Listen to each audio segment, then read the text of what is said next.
Good evening. मैं विकास मान आपकी सेवा में एक बार फिर से हाजिर हूँ लेकर एक नया मज़ेदार टॉपिक, लॉन्गिट्यूड्स एंड लैटिट्यूड्स। गर्मियों की छुट्टियाँ आ रही हैं। आप भी सोच रहे होंगे कि पहाड़ों में घूमने चलते हैं, पर एक बात बता दूँ, जाने से पहले ये वीडियो देखते जाना, क्योंकि ये वीडियो पहाड़ों में तो काम आएगी आएगी आपके, और जब आप एग्ज़ाम हॉल में बैठे होंगे ना सर पकड़ कर, तब भी ये वीडियो बहुत काम आएगी। और तब सोचोगे कि काश वो वीडियो देख ली होती, सर की बात सुन ली होती, तो अब सर पकड़कर नहीं बैठना पड़ता। तो क्या हैं लॉन्गिट्यूड्स एंड लैटिट्यूड्स, इनकी यूजेस क्या हैं, क्यों बनाया है साइंटिस्ट ने, इतनी माथापच्ची करी है तो क्यों करी है, कुछ तो रीज़न होगा ना उसके पीछे। तो आज उसी बारे में हम इस वीडियो में देखेंगे कि इनकी इंपॉर्टेंस क्या है और इनके यूजेस क्या हैं। तो सबसे पहले बात करते हैं लैटिट्यूड्स की। क्या हैं लैटिट्यूड्स और ये इनके यूजेस क्या हैं और इनके पीछे का कारण क्या है कि इनको हमने क्यों इमेजिनरी हम लाइंस बोलते हैं, और इनको हमने क्यों अपने अर्थ के चारों तरफ मैप्स में आपने कई बार देखा होगा कि लाइनें लगी होती हैं हॉरिजॉन्टली वर्टिकली। क्यों है ये? क्योंकि नेचुरली मेड तो है नहीं, ये नेचुरली मेड तो आपने, ये होगी हमारी अर्थ। आपने देखा होगा कई जगह कॉन्टिनेंट है, कहीं पानी है, कहीं पेड़ हैं, कहीं फॉरेस्ट है। बट जब आप लोग मैप देखते होंगे तो आपने मैप में कुछ चीज़ें नोटिस करी होंगी, ऐसे वर्टिकल्स लाइन और हॉरिजॉन्टली लाइंस। इनकी यूजेस क्या हैं, क्यों ये लाइंस लगाई गई हैं? तो आज इसी बारे में हम अच्छे से बैठक करेंगे, चर्चा करेंगे और बात करेंगे। टेंशन की कोई बात नहीं है, आज इस टॉपिक को लेकर जितने भी आपके सारे डाउट्स होंगे सब क्लियर करके जाऊंगा। तो बात करते हैं लैटिट्यूड्स की। ये हो गई अर्थ। सॉरी, ड्राइंग मेरी कुछ ज़्यादा ही अच्छी है, इसको अच्छे से बना लेते हैं। ये होगी हमारी अर्थ। अब आप सब लोगों ने सुना होगा कि एक लाइन है, इमेजिनरी लाइन है, असल में तो कोई लाइन बनी नहीं हुई है, कि जो हमारी अर्थ को दो हिस्सों में डिवाइड करती है। इसको हम बोलते हैं इक्वेटर। क्या बोलते हैं? इक्वेटर। अब ये इक्वेटर क्या है? ये एक लैटिट्यूड है, ये एक लैटिट्यूड है। लैटिट्यूड मतलब कि कुछ इमेजिनरी लाइंस हैं जो साइंटिस्ट ने इमेजिन की कि हमारे अर्थ को हम इस तरीके से डिवाइड करते हैं इन इमेजिनरी लाइंस के थ्रू कि उससे हमारा स्टडी करने में फ़ायदा हो और अर्थ के बारे में जो बातें हैं वो हम अच्छे से समझ सकें। तो आप ये कह सकते हैं कि latitudes are horizontal lines, imaginary horizontal lines जो अर्थ को कई भागों में डिवाइड करती हैं। राइट, देखा होगा ना, आप मैप देखते होंगे, मैप में आपने देखा होगा कि ऐसे लाइनें लगी हुई हैं। ये कुछ और नहीं, ये वही लैटिट्यूड्स की लाइन है। तो जो लाइन बिल्कुल अर्थ को सेंटर में जो लाइन निकली हुई है, बिल्कुल जो अर्थ को इक्वली दो भागों में डिवाइड करती है, उसे हम बोलते हैं इक्वेटर। ओके, अब कुछ कॉमन चीजें पहले ही आपकी कवर कर देता हूं ताकि आगे टॉपिक में आपको प्रॉब्लम ना हो। डायरेक्शंस का पता है सबको, पता होना चाहिए। ये है हमारा नॉर्थ पोल, ये है साउथ पोल, ये है ईस्ट और ये है west. East and west, India is the best. चलो छोड़ो, ये तो होगी बात। अब ये हॉरिजॉन्टल लाइंस हैं जो हमारे अर्थ को इक्वल मतलब भागों में डिवाइड करती हैं, और इनको हम लैटिट्यूड्स बोलते हैं। ये तो हमारी होगी अपनी कॉमन लैंग्वेज में जिसे हम बोलते हैं। ठीक है, ये देखो, देखो इस फोटो में, ये हमारी अर्थ हो गई। ये कुछ इमेजिनरी लाइंस हैं जो ड्रॉ हुई हुई हैं और अर्थ को डिवाइड करती हैं। देखो गाइस, अच्छे से पढ़ाऊंगा, धीरे पढ़ाऊंगा, एक चीज शायद मैं 4 बार रिपीट करूं। मेरे रिपीट करने का रीजन यही होगा कि ताकि आपके माइंड में ये बात अच्छे से बिल्कुल बैठ जाए, ताकि इन फ्यूचर चाहे एग्जाम हो या कहीं आप बाहर हो, आपका दोस्त, फैमिली, आपकी मान लो फैमिली पूछ ले कि भाई सिविल सर्विसेज की तैयारी तो कर रहे हो, ये तो बताओ लैटिट्यूड लॉन्गिट्यूड है क्या।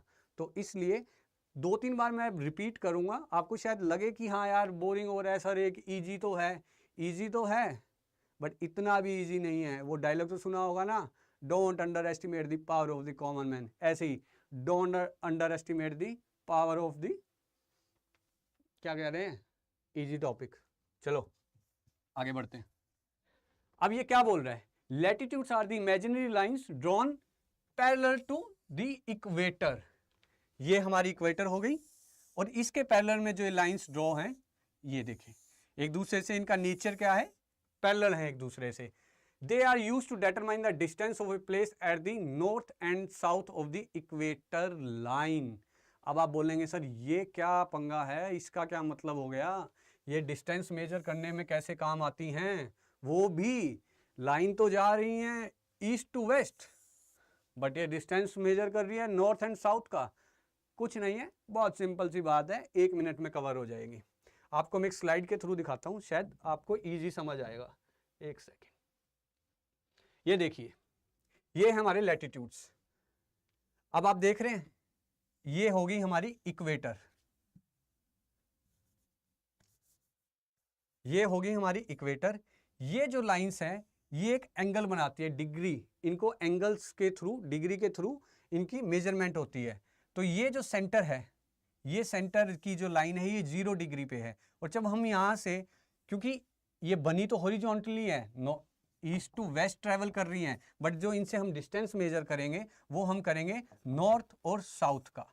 हमें आपने देखा होगा जब आप कहीं घूमने चले जाते हो या आप किसी नए शहर में जाते हो, आप अपने दोस्त को, रिश्तेदार को बोलते हो कि यार भाई एक काम कर, लोकेशन भेज दे, मैं तो लोकेशन के थ्रू आ जाऊंगा, मेरे को नहीं रास्ता समझ आ रहा। तो वो जो लोकेशन का जो ये जीपीएस, ये जो मैप है ना, इनकी सारी कहानी ना इन्हीं से ही है। अगर लॉन्गिट्यूड लैटिट्यूड नहीं होते ना तो गूगल मैप नहीं होता, इन्हीं के कंसेप्ट पे वो काम करता है। आप लोकेशन देखना, उस लोकेशन में आपको लिखा मिलेगा 30 degree north longitude, 30 degree south. तो वो जो 30 डिग्री 20 डिग्री जो बोलते हैं ना, वो यही एंगल्स को बोलते हैं। इन एंगल्स, इन डिग्रीज के थ्रू हम किसी भी डिस्टेंस को मेजर कर सकते हैं, राइट। चलो अब दोबारा आते हैं अपनी बुकिश नॉलेज पे। ये आ गया, देखो ज्योग्राफी ना पढ़ने को तो आप बुक से भी पढ़ सकते हो, कोई बड़ी बात नहीं है। बुक खोलो, लाइनें लिखी हैं सीधी सीधी, पढ़ लो। बट जितनी जल्दी ये पढ़ी जाती है ना, जितनी जल्दी समझी जाती है, उतनी जल्दी भूल भी जाते हैं इसको। तो ज्योग्राफी पढ़ने का सबसे बढ़िया तरीका ये है कि नोटबुक लो, ड्रॉ करो, वो जो इमेज वाली मेमोरी है ना वो आपके दिमाग में अच्छे से सेट हो जाएगी, ठीक है। और कंसेप्ट है, क्लियर करो। एग्जामिनर क्या पता क्वेश्चन कैसे घुमा फिरा के आपको दे दे, बुक में तो सीधा सीधा लिखा है, बट अगर आपके कंसेप्ट क्लियर होंगे, आप उसको इमेजिन कर सकोगे अपने माइंड में, तो ऐसा कोई क्वेश्चन ही नहीं है कि ज्योग्राफी में आप कवर ना करें। और आज के टॉपिक के बाद वैसे भी लॉन्गिट्यूड लैटिट्यूड आप रट जाओगे अच्छे से। अब ये क्या बोल रहा है, एक सेकेंड, अब ये आगे क्या बोल रहा है, the equator lies at 0 degree. हाँ भाई पता है, ये तो बता दिया। And every latitude is measure at 1 degree north. अब आप कह रहे होंगे सर 1 डिग्री, वहां तो 10 डिग्री लिखा था, ये लिखा था। तो ये लाइनें एक नहीं है, बहुत सारी हैं, एक एक डिग्री के डिफरेंस पे लाइंस हैं, 1 डिग्री के उस पे डिफरेंस पे। तो ये 90 डिग्री इधर हो गया, 90 डिग्री इधर हो गया, तो कितनी लाइंस होगी टोटल, 90 इधर 90 इधर, 180। तो अगर आपके सामने क्वेश्चन आ जाए कि कितनी लाइंस है इमेजिनरी लाइंस, तो याद रखना 180, कहीं 90 लिख के मत आ जाना पूरे अर्थ पे, 180 है, 90 इधर है, 90 इधर है, ओके। आगे क्या बोल रहे हैं, साउथ ऑफ द इक्वेटर, ठीक है। Hence the north pole lies at 90 degree, पता है भाई 90 डिग्री पे है, ये तो पता चल गया। एंड द साउथ पोल है 90 डिग्री साउथ, ये भी पता लग गया 90 डिग्री साउथ में है। अब ये क्या कह रहा है, latitudes are horizontal lines distributed parallel to each other from the equator with 1 degree between each line. आगे ना वही बात कि जो लाइंस हैं ये एक दूसरे के पैरेलल हैं, और अर्थ को हर 1 डिग्री पे आपको एक लाइन मिलेगी, इमेजिनरी लाइंस। तो ये अर्थ को टोटल 180 लाइंस हैं जो अलग अलग पार्ट्स में इसको डिवाइड करती है। Latitudes are also known as parallels. पता है भाई, ये तो सिंपल है, ये तो आप समझ गए। अब आप ये कभी इमेज देखो, अगर आपसे कोई भी क्वेश्चन, किसी भी तरीके का क्वेश्चन पूछे, तो आपने कुछ नहीं करना, माइंड में इमेजिन करना है कि भाई धरती है, गोल धरती है, हाँ ठीक है, इक्वेटर के बीच में से लाइन जा रही है, धरती के बीच में से लाइन जा रही है, उसे इक्वेटर बोलते हैं। वो 0 डिग्री पे है, 90 डिग्री ऊपर है, 90 डिग्री नीचे है, तो टोटल 180 लाइंस है, राइट। अब आते हैं आगे। अब इसकी कुछ प्रॉपर्टीज है कि हम कैसे डिफाइन करते हैं कि हाँ ये चीज लैटिट्यूड है। ऐसे तो नहीं है कोई भी लाइन खींच दी ऐसे कि बताओ भाई ये लैटिट्यूड है या नहीं। नहीं, इसकी कुछ प्रॉपर्टीज हैं जिनको देख के हम ये बता सकते हैं कि हम लैटिट्यूड्स की बात कर रहे हैं। All latitudes are small circle where as the equator is known as the greatest circle. क्यों भाई, क्यों है भाई ग्रेट इक्वेटर पे सबसे बड़ा सर्कल क्यों है? तो आप अर्थ की शेप देखें। अब एक बात बताओ, यहां से यहां जाने में और यहां से यहां जाने में किस में ज्यादा टाइम लगेगा? आप इसमें लगेगा ना, डिस्टेंस ज्यादा है, गोल चीज बीच में से ज्यादा चौड़ी होती है। तो वैसे ही ये यही बात बोल रहा है कि all the latitudes are small circles where as the equator is known as the great circle. Okay, all latitudes are parallel and equidistance to each other. ये भी पता है भाई, लाइंस पैरेलल है हॉरिजॉन्टली एक दूसरे के, और हर 1 डिग्री पे ये हर 1 डिग्री के बाद एक नई लाइन आ रही है जो डिवाइड कर रही है इक्वली, राइट। ये भी हो गया। All latitudes from the north to south pole are parallel to each other of the equator, हो गया। The latitudes are imaginary lines that extend from the east to the west of the globe cover the earth. अब एक बात ध्यान रखना, एक tricky question आ जाता है कई बार, बहुत सिंपल है, आज पढ़ लोगे जिंदगी में पढ़ने की जरूरत नहीं पड़ेगी। ये जो लाइंस है, एग्जामिनर कई बार ये पूछ लेते हैं कि ठीक है भाई, हमें ये तो पता है कि लाइंस हैं, बट ये लाइंस किधर से किधर जा रही है? कहीं से तो स्टार्ट हुई होगी ना ये लाइन, ऐसे तो नहीं है पूरी लाइन लाए और रख दी। तो अगर आपसे कभी ये क्वेश्चन पूछे कि लैटिट्यूड्स लाइन किस डायरेक्शन से किस डायरेक्शन की तरफ ट्रेवल करती हैं, तो ये करती हैं ईस्ट से लेके वेस्ट की तरफ, याद रखना, भूल मत जाना। अब आगे क्या बोल रहा है? Latitudes determine the climatic condition of a region. आपको मैंने पहले ही वीडियो की स्टार्टिंग में बताया था कि जो ये लैटिट्यूड्स है इनका कुछ यूज है। ऐसे ही मजे मजे में नहीं किसी ने कहा कि यार ड्राइंग करने का दिल कर रहा है, चलो अर्थ की फोटो उठाई, मैप उठाया, लाइनें खींच देते हैं और चलो लाइनें बना देते हैं। इनके पीछे रीजन है, इनकी यूजेज है, इनको इस तरीके से यूज करा जाता है कि ताकि हम अर्थ की क्लाइमेटिक कंडीशन को अच्छे से समझ सकें। आगे इससे अगले उसमें मैं आपको अच्छे इसका बताऊंगा, इसको अभी आप सिर्फ पढ़ लें, जब क्लियर करूंगा नेक्स्ट स्लाइड में आपको अच्छे से समझ आ जाएगा। Latitudes are use for navigation purpose, पता है, बता तो दिया। मैप्स हैं, मैप्स में आप जब आप प्रैक्टिकली अभी चेक करो, मैप्स में आप देखोगे तो आपको दिखेगा कि कोई भी लोकेशन जब हमें मिलती है तो उस लोकेशन का जो एड्रेस लिखा होता है, एड्रेस तो लिखा है कि मान लो भाई गली नंबर 4 में वहाँ मेरा दोस्त रहता है, गली नंबर 4 लिखा है, लेकिन गली नंबर 4 है कहाँ, ये कैसे पता लगेगा? ये पता लगेगा लैटिट्यूड्स एंड लॉन्गिट्यूड्स की मेजरमेंट से, राइट।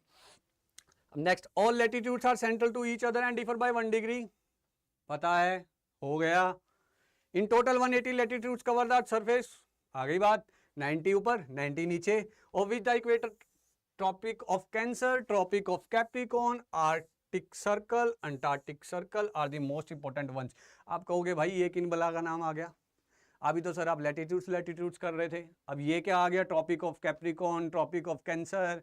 क्या भैया बीमारी तो नहीं होगी? कोई बीमारी नहीं है, ये लाइंस के नाम है। कुछ लाइंस हैं, कुछ मेजर लाइंस हैं जिनकी मदद से हमने अर्थ को डिवाइड करा हुआ है, कुछ जोन्स हैं, उन जोन्स में। अब नेक्स्ट स्लाइड में आपको यही चीज क्लियर करते हैं। अब ये तो हो गई मेरी अर्थ, हाँ इस बार अच्छे से बना है, देखा, ये हो गया हमारा इक्वेटर, हाँ सेंटर में। कितने डिग्री पे है ये बताओ? 0 डिग्री, 0 डिग्री। कौन सी डायरेक्शन है ये? ईस्ट, सही है। किधर से किधर ट्रेवल कर रही है ये? ईस्ट टू वेस्ट, हो गया। अब वही 4 बलाओं के जो नाम बताए थे, अब वो क्लियर करते हैं। अब हर 1 डिग्री पे लाइन है, तो ऐसे ही 23.5 डिग्री, 23.5 डिग्री, याद करो अच्छे से, 23.5 डिग्री। 23.5 डिग्री पर हमने जो लैटिट्यूड जा रही है, हमने उस लैटिट्यूड और अपने इक्वेटर के बीच का जो एरिया है, हमने उस एरिया को एक नाम दे दिया है, उस जोन को हमने एक नाम डिनोट कर दिया है। क्या नाम दिया है? ट्रॉपिक ऑफ कैंसर, ठीक है। अब 23 हो गया, अब इसके ऊपर एक लाइन है 66.5 डिग्री। अब फिर से एक जोन बन गया, ये ट्रॉपिक ऑफ कैंसर हो गया, ये क्या हो गया? ये हो गया टेम्परेट जोन। टेंशन मत लो, वर्ड्स थोड़े पहली बार जो पढ़ रहे हैं उनको थोड़ा अजीब लगेगा कि क्या वर्ड्स हैं, कोई बड़ी बात नहीं है, बहुत सिंपल है, सब क्लियर हो जाएगा। ये हो गया टेम्परेट जोन, और जो ये ऊपर का हो गया ये हो गया आर्कटिक सर्कल। ये क्या था? नॉर्थ। डायरेक्शन याद कर लो भाई, ज्योग्राफी अगर पढ़नी है, अगर ज्योग्राफी में बिल्कुल मास्टर बनना है तो डायरेक्शंस बिल्कुल आपको अच्छे से याद होनी चाहिए कि अगर हम अर्थ के इस पॉइंट पे खड़े हैं तो किधर नॉर्थ है और किधर साउथ है, राइट। ये कौन सी डायरेक्शन हुई? नॉर्थ के अपोजिट साउथ। अब ऐसे ही इधर 23.5 डिग्री साउथ, ये नॉर्थ हो गया, ये नॉर्थ हो गया। हम आगे अर्थ के अब सर्दर्न हेमिस्फेयर पर, ये नॉर्दर्न हेमिस्फेयर हो गया, ये सर्दर्न हेमिस्फेयर हो गया। इस लाइन के, इस एरिया को हम क्या डिनोट करेंगे? इस लाइन को क्या बोलेंगे हम? इसको हम बोलेंगे, कहाँ लिखूं कहाँ लिखूं, रुक जाओ, इसको पहले साफ कर देते हैं। लो भाई, ये ले भाई, इसको हम बोलेंगे ट्रॉपिक ऑफ कैप्रिकॉर्न, राइट। अब ऐसे ही ऊपर की तरह एक बार फिर 66.5 डिग्री पे हमने लाइन लगा दी लैटिट्यूड की। इसको क्या बोलेंगे? इसको भी हम बोलेंगे टेम्परेट जोन। और ये हो गया हमारा अंटार्कटिक सर्कल। यार पेन थोड़ा मोटा नहीं चल रहा है, थोड़ा बारीक कर लें इसको। हाँ अब ठीक है, अरे कुछ ज़्यादा ही मोटा हो गया ये तो। चलो भाई, ये हो गया अंटार्कटिक सर्कल। अब ये हमने जोन्स तो डिवाइड कर लिए। अब इन जोन्स किस चीज के जोन है? ये हमें क्या चीज, हमें क्या रिप्रेजेंट कर रहे हैं, हमें क्या नॉलेज दे रहे हैं, हमें क्या बता रहे हैं कि इन जोन्स को हमने क्यों डिवाइड करा है? अर्थ तो सारी सेम है, इन जोन्स को डिवाइड करने का रीजन ये है, आपको मालूम होगा कि इक्वेटर पर गर्मी बहुत रहती है। सबसे जो गर्म एरिया है वो इक्वेटर की ही लाइन पे, वहाँ सर्दी कभी आती ही नहीं है, वहाँ हर टाइम गर्मी ही रहती है। गर्मी होगी, बारिश होगी, फिर गर्मी हो जाएगी, फिर बारिश हो जाएगी। तो इसलिए जो ये रीजन है ट्रॉपिक ऑफ कैंसर से लेके और ट्रॉपिक ऑफ कैप्रिकॉर्न के बीच, मींस 23.5 डिग्री नॉर्थ से लेके 23.5 डिग्री साउथ के बीच में, ये एरिया को हम हीट जोन बोलते हैं। क्यों? यहाँ पे सबसे ज्यादा गर्मी होती है। हीट सरप्लस भी आप बोल सकते हो कि जहां गर्मी ज्यादा होती है। अब ये है टेम्परेट जोन्स, यहां ये है हीट डेफिशिएट जोन। अब आप बोलोगे सर हीट डेफिशिएट क्यों? धरती तो गोल है, धूप तो हर जगह आती है, सूरज तो हर जगह दिखता है, तो यहाँ हीट डेफिशिएट क्यों है? टेंशन मत लो, ये भी क्लियर हो जाएगा।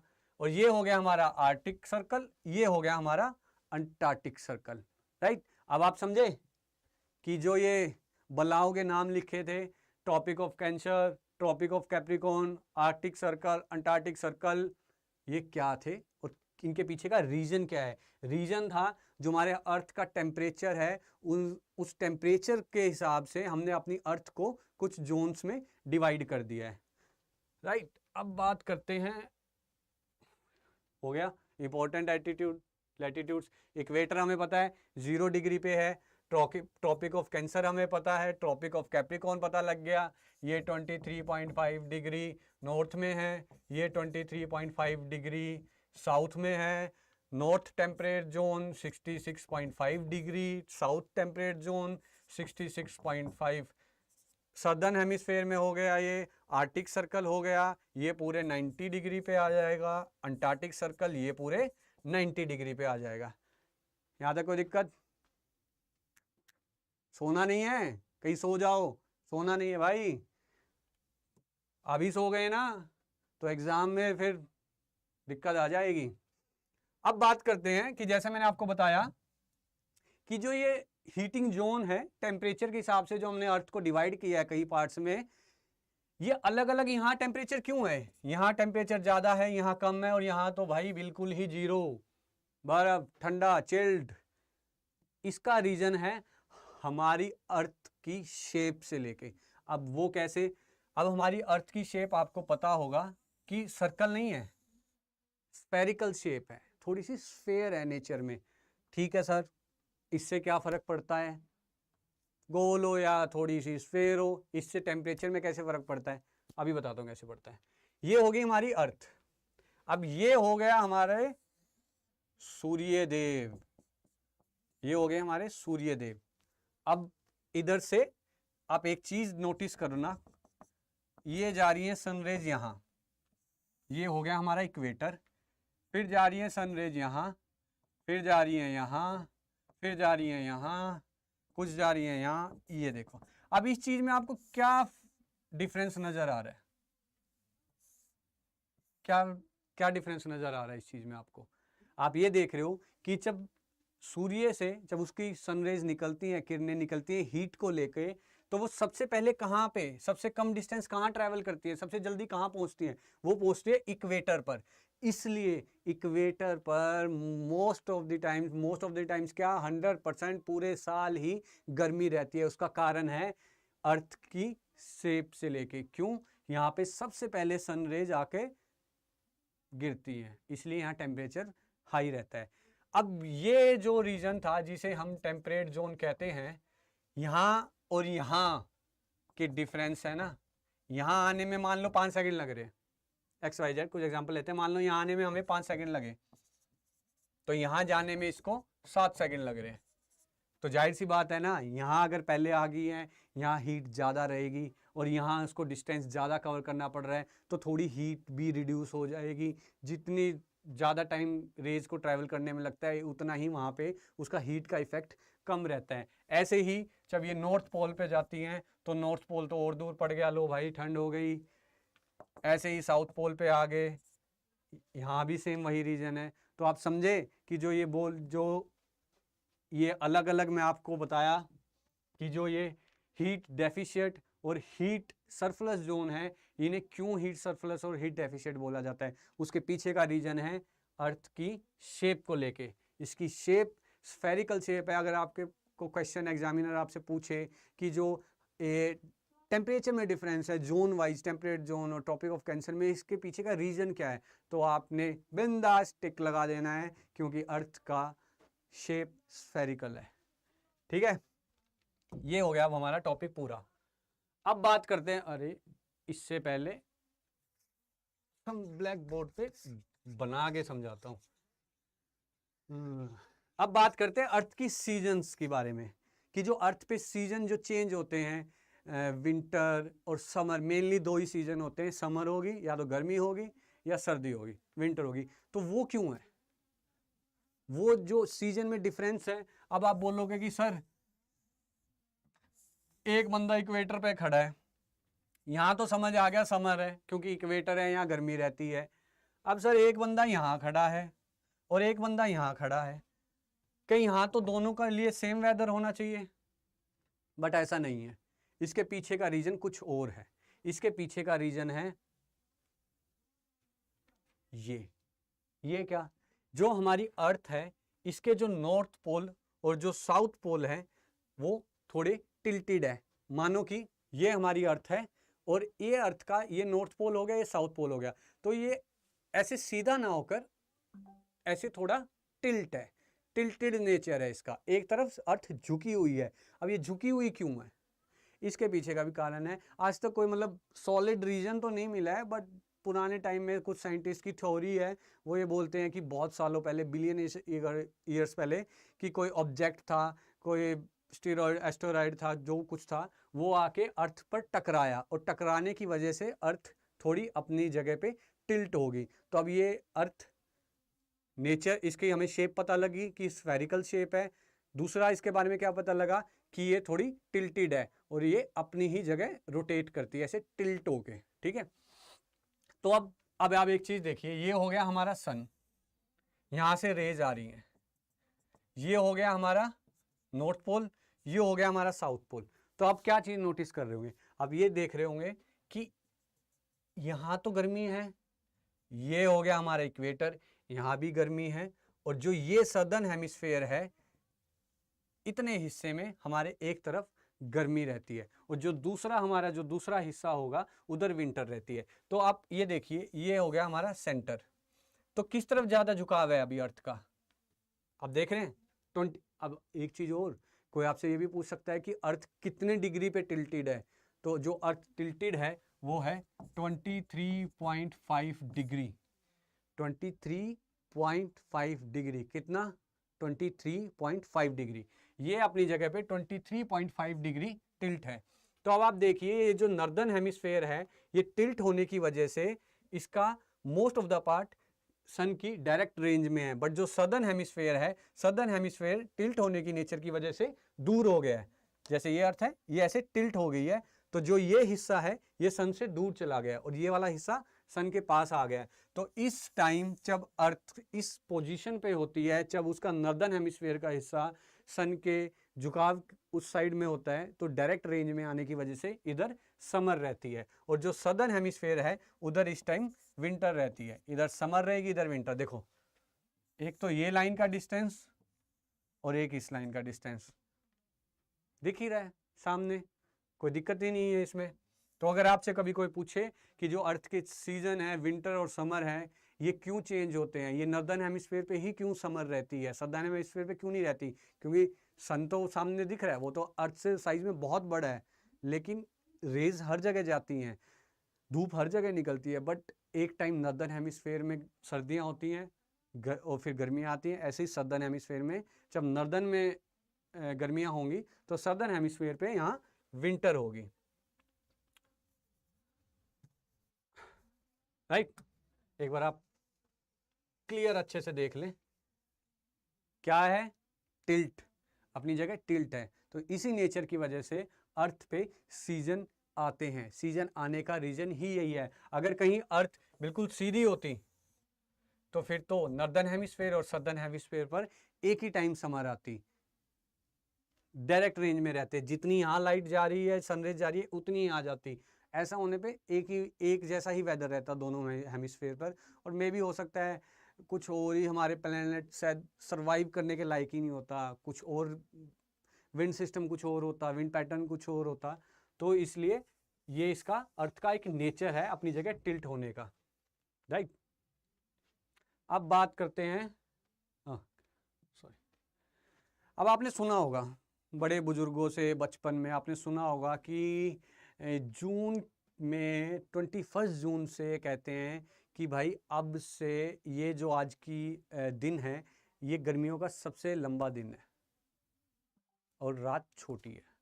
ऐसे ही आपने सर्दियों में सुना होगा कि 21 दिसंबर की रात सबसे बड़ी रात होती है, उसके बाद रातें छोटी होने लग जाती हैं, दिन लंबे होने लग जाते हैं।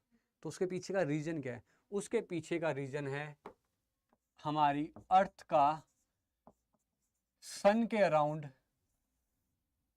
जो सन के अराउंड रिवॉल्व करती है, अपनी जगह रोटेट भी करती है, लेकिन सन के चारों तरफ रिवॉल्व भी करती है। और जो वो रिवॉल्व करने का जो पैटर्न है वो एलिप्टिकल पाथ है। क्या है? Elliptical path.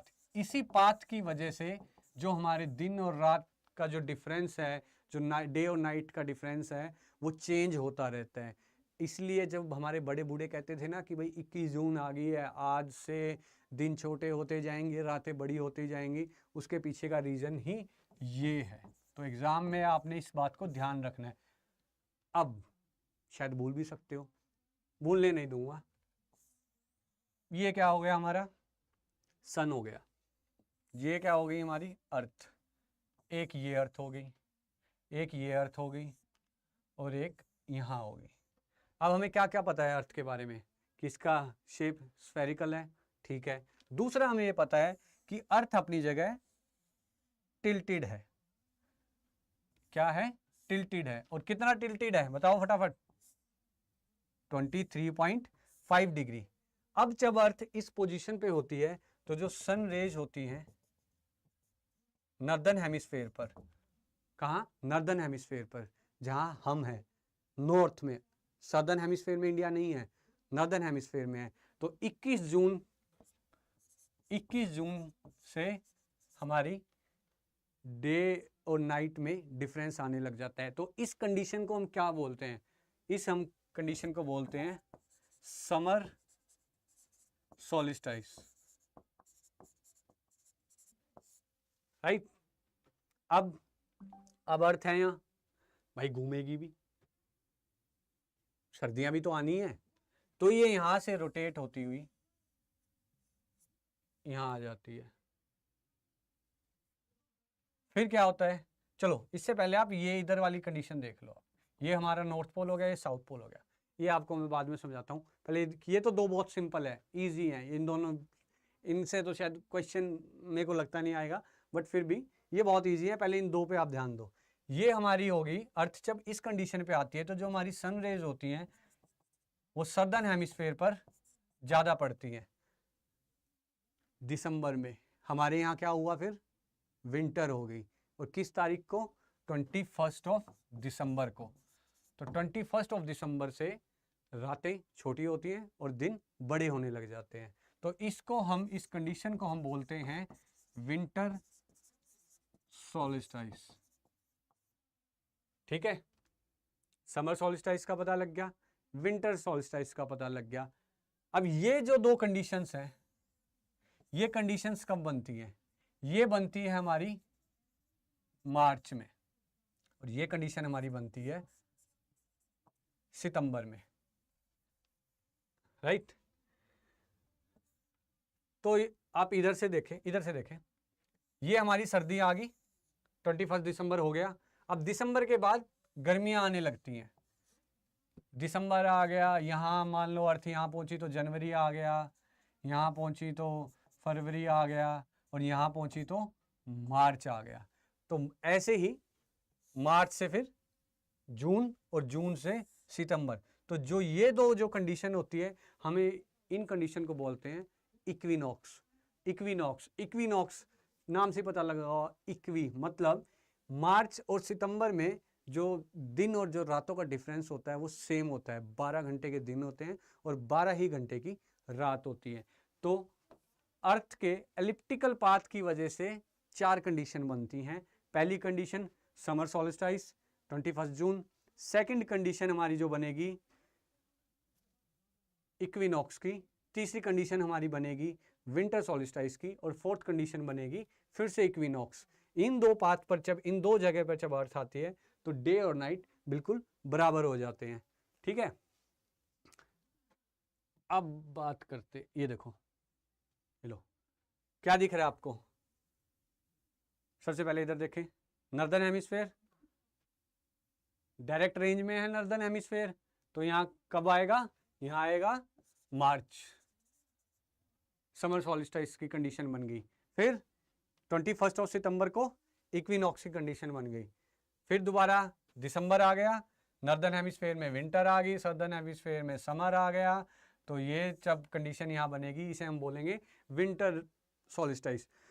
अब आप पूछेंगे कि सर इधर तो गर्मी है, तो विंटर सॉल्स्टिस क्यों बोल रहे हैं। वो इसलिए बोल रहे हैं कि जब साइंटिस्ट ने ये टर्म बनाई तो उन्होंने अपने आप को नॉर्दर्न हेमिस्फेयर में रखकर इन टर्म्स को नाम दिया कि जैसे हम नॉर्दर्न हेमिस्फेयर, अगर हम नॉर्दर्न हेमिस्फेयर में साइंटिस्ट यहाँ बैठे हैं तो उनके लिए यहाँ क्या होगा, उनके लिए यहाँ होगी विंटर, इसलिए इसको विंटर सॉल्स्टिस बोलते हैं। ऐसे ही फिर घूम कर ये मार्च आ गया, और ये चीजें चलती ही चलती रहती हैं। अब एक और बात, और एक क्वेश्चन आ सकता है कि सबसे पहले ये बात किसने बताई कि जो अर्थ की शेप है वो स्फेरिकल है। तो उसका आंसर आप याद कर लें अच्छे से, एरिस्टोटल। ये वो पर्सन है जिन्होंने सबसे पहले बात बताई कि जो अर्थ की जो शेप है वो स्फेयर है। ये कई बार एग्जाम में क्वेश्चन आ जाता है, और पुराने टाइम में यूपीएससी के प्रीलिम्स में क्वेश्चन आया हुआ है। तो आप अच्छे से याद कर लें कि जो अर्थ की शेप है ये किसने बताया, स्फेयर है, एरिस्टोटल ने। अब लैटिट्यूड्स हो गया, अब बात करते हैं लॉन्गिट्यूड्स की, कि लॉन्गिट्यूड्स किस बला का नाम है। कोई बला नहीं है, लैटिट्यूड की ही चचेरी बहन है। लैटिट्यूड्स हमारे हॉरिजॉन्टल चलते थे, लॉन्गिट्यूड्स हमारे वर्टिकल चलते हैं। इस तरीके से लैटिट्यूड में हमने अर्थ को दो पार्ट में हॉरिजॉन्टली डिवाइड करा, और लॉन्गिट्यूड्स ने अर्थ को वर्टिकली डिवाइड कर दिया।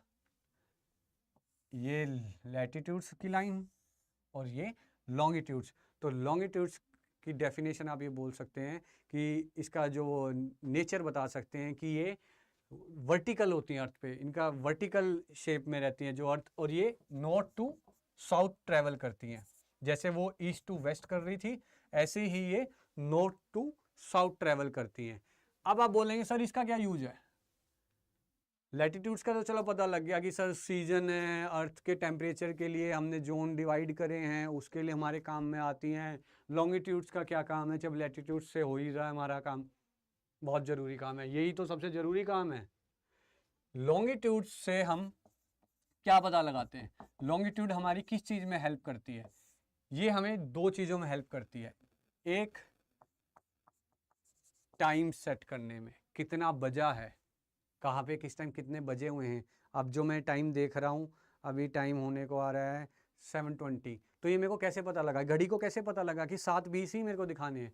किसी ने तो सेट करी होगी ना, कोई कहीं तो बेस होगा इसका, तो वो बेस चेक, वो बेस जो पता लगाया जाता है वो लॉन्गिट्यूड्स लाइंस के थ्रू पता लगाया जाता है। और दूसरा है डेट। टाइम पता लग गया, फिर डेट कैसे हम लगाएं कि आज ये डेट है, आज 1 तारीख है, कल 2 होगी, परसों 3 होगी, किस कैसे पता लगता है हमें? ये हमें लॉन्गिट्यूड लाइंस की मदद से ही पता लगता है। तो अब दूसरा क्वेश्चन ये उठता है कि इक्वेटर तो हमारा 0 डिग्री पे है, ये पता लग गया क्योंकि अर्थ बिल्कुल इक्वली इसने डिवाइड कर दी, बट लॉन्गिट्यूड्स का कोई सेंटर नहीं बना। इसका हम बेस लाइन क्या लें? तो इसकी जो बेस लाइन है वो बेस लाइन ग्रीनविच, आपने नाम सुना होगा, GMT जिसे हम बोलते हैं। आपने अपने फ़ोन में जब टाइम सेट करते होंगे या कहीं दूसरे देश का टाइम देखते होंगे, तो ये जो GMT है ये है ग्रीनविच मेरिडियन टाइम लाइन। इस ग्रीनविच मेरिडियन टाइम लाइन को हमने 0 डिग्री पर माना जो लंदन में है, राइट। इस टाइम लाइन को हमने अपने को 0 डिग्री पे इसको माना, और इसी लाइन को बेस रखते हुए हमने बाकी लाइंस को डिवाइड करा है। कैसे डिवाइड करा है? जैसे लैटिट्यूड को करा था डिग्रीज में करा था। जैसे लैटिट्यूड यहाँ 90 डिग्री नॉर्थ और 90 डिग्री साउथ बनाती थी मैक्सिमम, और क्या कौन से साइड का डिस्टेंस चेक कर सकते थे हम उससे? ईस्ट टू वेस्ट चलती थी। कैसे? हम नॉर्थ का और साउथ का करते थे। ऐसे ही जो हमारे लॉन्गिट्यूड्स है ये हमें ईस्ट और वेस्ट इन दो डायरेक्शंस का डिस्टेंस कवर करने में हेल्प करती हैं। तो ये जो लाइन है ग्रीनविच मेरिडियन लाइन, याद रखें GMT, Greenwich meridian time line. तो ये हमारी लाइन है 0 डिग्री पर, राइट। कुछ नहीं है, दो ही चीज़ है लॉन्गिट्यूड्स का, मेनली डायरेक्शन या प्लेस की लोकेशन के लिए तो दोनों लाइंस का इक्वली यूज होता है, लैटिट्यूड लॉन्गिट्यूड दोनों की वैल्यू ली जाती है। लेकिन लॉन्गिट्यूड का जो मेन जो दो पर्पस हो जाते हैं वो होते हैं टाइम सेट करने के लिए और दूसरा डेट के लिए। अब ये क्या बोल रहे हैं इनकी भी सुनते हैं। Longitude is a measurement of location east और वेस्ट, पता है, of the prime meridian at Greenwich London England. 0 degree base line जिसको हमने बेस रखा है, the specially designated imaginary north-south line that passes through the both geographical poles at Greenwich. Longitude is measured 180 degree both east and west. 180 degree both। ये देखिए ये जो line है, ये जो लाइन जा रही है, ये लंदन से लाइन गई हुई है और ये 0 डिग्री पे है। अब ईस्ट इस लाइन से ईस्ट इधर हो गया और वेस्ट इधर हो गया, तो ये दोनों तरफ जो एंगल बनाती है 180 डिग्री बनाती है। ईस्ट की तरफ 180 डिग्री बनाती है, ऐसी वेस्ट की तरफ 180 डिग्री का मैक्सिमम जो एंगल बनाती है। तो इससे क्या पता लगता है? उधर 90 डिग्री बना रही थी तो क्या पता लगा था हमें कि जो मैक्सिमम लाइन्स है वो 180 है।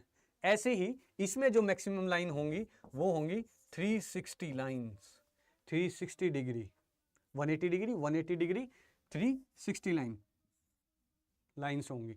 अब इन लाइंस का क्या फ़ायदा है कि सर ये 360 आप बार बार बोल रहे हो, लाइंस तो कितनी भी हो हमें क्या, हमें तो टाइम सेट करना है, हमें लाइन मिल गई टाइम सेट कर लेते हैं। सब्र करो पता लगेगा, सब्र का फल मीठा होता है। डेट लाइन दूसरी मैंने आपको बोली थी कि डेट लाइन क्या है। इसी GMT लाइन के बिल्कुल एग्जैक्ट अपोजिट 180 डिग्री पर मतलब अर्थ के इस साइड ये है, तो बिल्कुल अगर हम दूसरी साइड जाएंगे, इधर मान लो आप खड़े हो और खड्डा खोद के दूसरी तरफ निकल जाओगे, तो आप डेट लाइन पे निकलोगे बिल्कुल एग्जैक्ट 180 डिग्री। अगर आपसे पूछे कि टाइम लाइन से किस साइड में आप डेट लाइन पड़ती है, तो आप उस क्वेश्चन को आप इजीली देख सकते हो, उसका आंसर दे सकते हो कि बिल्कुल एग्जैक्ट 180 डिग्री पर।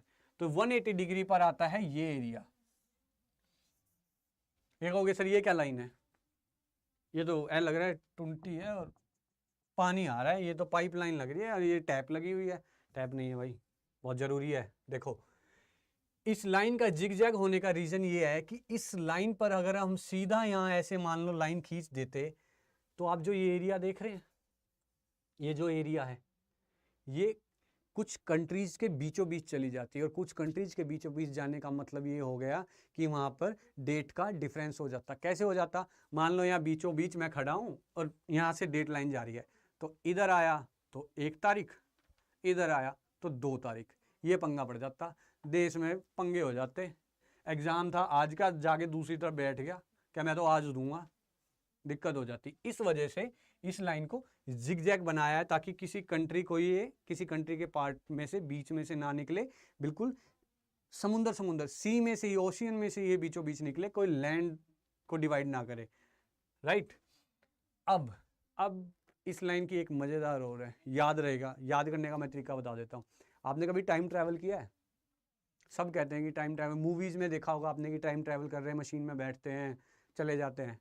कोई ज़रूरत नहीं है, मैं यहीं टाइम ट्रैवल करवा देता हूँ आपको। अब देखो ये पार्ट कौन सा है, ये दिख रहा है, कौन है ये है हमारा देश भारत, ठीक है। अब ये हो गया रशिया और ये हो गया यूएसए, ये अलास्का, यूएसए में अलास्का, और ये रशिया का पार्ट है। अब ये है हमारा ईस्ट में और ये है हमारा वेस्ट में। अब आप एक बात बताओ कि अगर कोई इंसान यहाँ खड़ा है और एक यहाँ खड़ा है, यहाँ तो तारीख है 1 जनवरी न्यू ईयर, और यहाँ तारीख है 31 दिसंबर, नहीं गलती होगी भाई, गलती होगी, ये होगी 1 जनवरी, ये होगी 31 दिसंबर। ये कैसे हो गया, पीछे है ना, पीछे हो गया ना, हम ईस्ट में बैठे हैं। तो रशिया है जो यूएसए की डेट से पूरे 24 आवर का डिफरेंस है। तो अगर किसी को टाइम ट्रैवल करना हो, यहाँ से पकड़ो बोट और इधर चले जाओ, लो भाई हो गया टाइम ट्रैवल, हो तो गया, डेट आप उसी दिन हो गए, यहाँ 1 जनवरी थी, यहाँ 31 दिसंबर हो गया, हुआ ना टाइम ट्रैवल। तो ये तो डेट लाइन जो लॉन्गिट्यूड्स हैं, लॉन्गिट्यूड्स के दो जो मेन पर्पस हैं, एक है डेट सेट करना और दूसरा है टाइम सेट करना। अब टाइम लाइन हो गई, डेट लाइन हो गई। डेट लाइन सब के लिए, पूरी वर्ल्ड में जितनी भी कंट्रीज हैं सब के लिए एक ही डेट लाइन है। लेकिन जो टाइम लाइन है, टाइम लाइन आपने कई बार सुनी होगी, आपने अपने फ़ोन में देखा होगा, जब आप टाइम सेट करते होंगे तो आपने देखा होगा 5:30 IST। क्या मतलब है उसका? उसका मतलब है इंडियन स्टैंडर्ड टाइम लाइन। और 5:30 का मतलब क्या है वो अभी आपको मैं बताता हूँ। ये देखिए, ये इंडिया है। तो जब GMT लाइन को जब साइंटिस्ट ने या जियोग्राफर ने जब उसको इन्वेंट किया और उसको बेस लाइन बताया कि टाइम के लिए है, तो उन्होंने हर कंट्री को सजेस्ट किया कि आप अपने देश में से कोई एक लॉन्गिट्यूडनल लाइन को डिसाइड कर लीजिए और उसको अपनी ही कंट्री के लिए सिर्फ स्टैंडर्ड टाइम लाइन मान लीजिए। तो जो इंडिया में से स्टैंडर्ड टाइम लाइन जाती है वो 82.30 डिग्री ईस्ट से जाती है। तो ये कहाँ कहाँ से पास होती है? देखिए, ये पास होती है हमारे उत्तर प्रदेश, मध्य प्रदेश और आंध्र प्रदेश से। क्वेश्चन आ सकता है भाई कि टाइमलाइन कहाँ कहाँ से पास होती है, क्या पता यहाँ ऑप्शन दे दे, वेस्ट बंगाल, असम या दिल्ली दे दे। कई लोग तो दिल्ली लगाएंगे, क्यों भाई? नेशनल कैपिटल है। पढ़ा तो है नहीं। सर जिस दिन वीडियो बता रहे थे, वीडियो में सिखा रहे थे, बता रहे थे कि भाई टाइमलाइन कहाँ से गुजरती है इंडिया में, उस दिन मैंने क्या करा, मैंने सर की वीडियो हटा के और मैं इंस्टाग्राम पे जाके रील्स देखने लग गया और रील्स देखने की वजह से ये लो हो गया काम, दिल्ली लगाया है, क्या फ़ायदा हुआ? तो भाई पढ़ लो, फ़ायदे में रहोगे और कायदे में भी रहो। तो ये क्वेश्चन अगर आपके सामने कभी आ जाए कि टाइमलाइन कहाँ से जाती है, तो आप स्टेट्स का नाम याद कर ले, उत्तर प्रदेश, मध्य प्रदेश, छत्तीसगढ़, उड़ीसा और आंध्र प्रदेश, और ये सेंटर हो गया मिर्जापुर। गुड्डू भैया, कालीन भैया, याद रखो, इससे याद रहेगा। ठीक है, समझ आ गया? 82.30 डिग्री ईस्ट इंडिया से। अब मैंने आपको जैसे बताया था कि जब हम फ़ोन में टाइम सेट करते हैं तो 5:30 IST लिखा होता है। इसका मतलब क्या है? ये 5:30 का मतलब क्या है कि एक GMT लाइन बना दी, स्टैंडर्ड टाइम लाइन बना दी, फिर आप दूसरी तरफ सर कह रहे हो कि इंडियन स्टैंडर्ड टाइम लाइन भी है। भाई ये पंगा क्या है, दो दो टाइम लाइन का, कौन सा टाइम माने, वो माने वो माने, कोई टेंशन नहीं है भाई, एक ही टाइम है, दोनों एक ही चीज़ बता रही हैं। वो क्या बता रही है कि आपको पता है लॉन्गिट्यूड्स हैं वो टोटल 360। ठीक है, अगर आप 360 को एक दिन में कितने घंटे होते हैं? 24 घंटे। अगर आप 24 घंटे से डिवाइड करोगे तो आपको कितना मिलेगा? कैलकुलेट करके बताओ, मैं बता देता हूँ। आपको मिलेगा 60। कैलकुलेशन भाई मेरी भी थोड़ी टाइट हो रखी है लग रहा है, नहीं ठीक है। तो अब ये 360 को 24 से मैंने क्यों डिवाइड करा है? डिवाइड करने का रीजन ये होता है कि जब हम लॉन्गिट्यूड से जब भी हम 15 डिग्री मूव करते हैं, 15 डिग्री का डिस्टेंस कवर करते हैं, तो 15 डिग्री का डिस्टेंस कवर करते ही हम 60 मिनट्स का हमारे टाइम में गैप आ जाता है। कैसे गैप आ जाता है कि मानो क्यों, असल में ही यही है, आप यहां हो और आप यहां आ गए और ये लाइन है 15 डिग्री पर, 15 डिग्री आप उधर चले गए और एक आ गए आप इधर वेस्ट में, 15 डिग्री वेस्ट आ गए, तो ईस्ट और वेस्ट दोनों जगह क्या टाइम बराबर ही चेंज होगा? वैल्यू तो बराबर चेंज होएगी 60 मिनट्स की, बट अगर आप टाइम लाइन से ईस्ट की तरफ जाओगे तो आप 60 मिनट आगे चले जाओगे। मतलब कि अगर यहाँ पे दोपहर के 12 बजे हुए हैं तो यहाँ पर 1 बजा होगा, 1 घंटा आगे, और अगर आप वेस्ट की तरफ आओगे तो आप 1 घंटा पीछे चले जाओगे, यहाँ हो जाएंगे 11। समझ आया कि हर कंट्री, ये जो ईस्ट और वेस्ट है, जो GMT लाइन से ईस्ट और वेस्ट जाने पे क्या डिफरेंस होगा? अगर आप ईस्ट की तरफ जाओगे तो आप 1 घंटा आगे चले जाओगे, 15 डिग्री, हर 15 डिग्री पर 60 मिनट्स का होता है। आप मिनट में कैलकुलेट कर लो, 1 मिनट में शायद 4 कुछ का होगा, शायद 4 डिग्री का होगा, तो अगर 4 डिग्री आप मूव करोगे तो 1 मिनट का गैप आ जाता होगा आपका। ठीक है, ऐसे ही 15 डिग्री मूव करने पर आप 60 मिनट्स का आपके टाइम में आगे चले जाओगे, डिफरेंस आ जाएगा।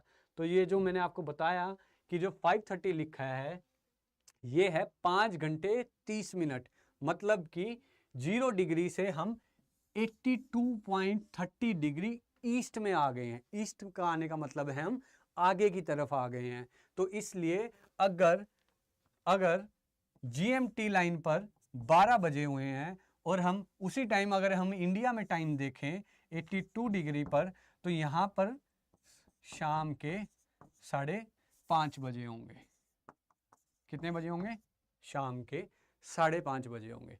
तो ये डिफरेंस है। अगर एग्जाम में क्वेश्चन आए कि अगर आप टाइमलाइन से ईस्ट की तरफ जाओगे तो आप क्या टाइम पर इफेक्ट पड़ेगा, और अगर आप वेस्ट की तरफ जाओगे तो तब क्या इफेक्ट पड़ेगा, तो ईस्ट में आगे, वेस्ट में पीछे, राइट। अब आपने सुना होगा कई कंट्रीज में जो स्टैंडर्ड टाइम लाइन होती है, GMT तो एक पूरे वर्ल्ड के लिए होगी, बट कुछ कंट्रीज में जैसे इंडिया में एक ही टाइम लाइन है, हमने जो एक ही लॉन्गिट्यूडनल लाइन को टाइम लाइन माना है अपना, लेकिन कुछ कंट्रीज में अलग अलग टाइम जोन्स होते हैं। रशिया का आप एग्जांपल ले सकते हो। वो क्यों होते हैं, उनका रीज़न क्या है? उनका रीज़न होने का कारण ये है कि आप देख सकते हैं जो इंडिया कंट्री का जो अपनी देश का स्ट्रक्चर है वो वर्टिकली है, लेकिन आप रशिया को जब देखोगे तो इसका हॉरिजॉन्टली फैलाव ज़्यादा है। इंडिया में से अगर इतनी लॉन्गिट्यूडनल लाइन निकल रही हैं तो रशिया में से तो बहुत सारी निकल रही हैं। तो आप इमेजिन करो कि जब सनराइज होता होगा तो यहाँ जल्दी होता होगा और यहाँ तो काफ़ी देर बाद सनराइज होता होगा। तो इसी टाइम गैप को ख़त्म करने के लिए रशिया ने कई सारे टाइम जोन्स को अडॉप्ट करा हुआ है कि इधर वालों का टाइम जोन्स पहले चलता है और इधर वालों का पीछे। तो अगर ये क्वेश्चन कई बार ट्रिकी क्वेश्चन बन जाता है किसी एग्जाम में कि क्या हर कंट्री में एक ही टाइम जोन होगा, नहीं, एक्सेप्शनल केस है, कुछ कंट्रीज में ज़्यादा टाइम जोन्स भी होते हैं। ठीक है, अब बात करते हैं इंडिया की। यहीं पे है इंडिया, हम भी भारत के हैं, तो भारत की बात करते हैं। अब क्या है कि क्या कभी इंडिया में हमेशा से एक ही टाइम जोन था? पहले क्या हमारी कंट्री में भी अलग अलग टाइम जोन होते थे? तो एक बार ऐसा एक्सपेरिमेंट हुआ था। ब्रिटिशर्स ने आज से कम 150 साल पहले उन्होंने एक टाइम जोन बनाया था जिसका नाम था चाय बगान टाइम जोन। अब इसके पीछे का रीजन क्या है?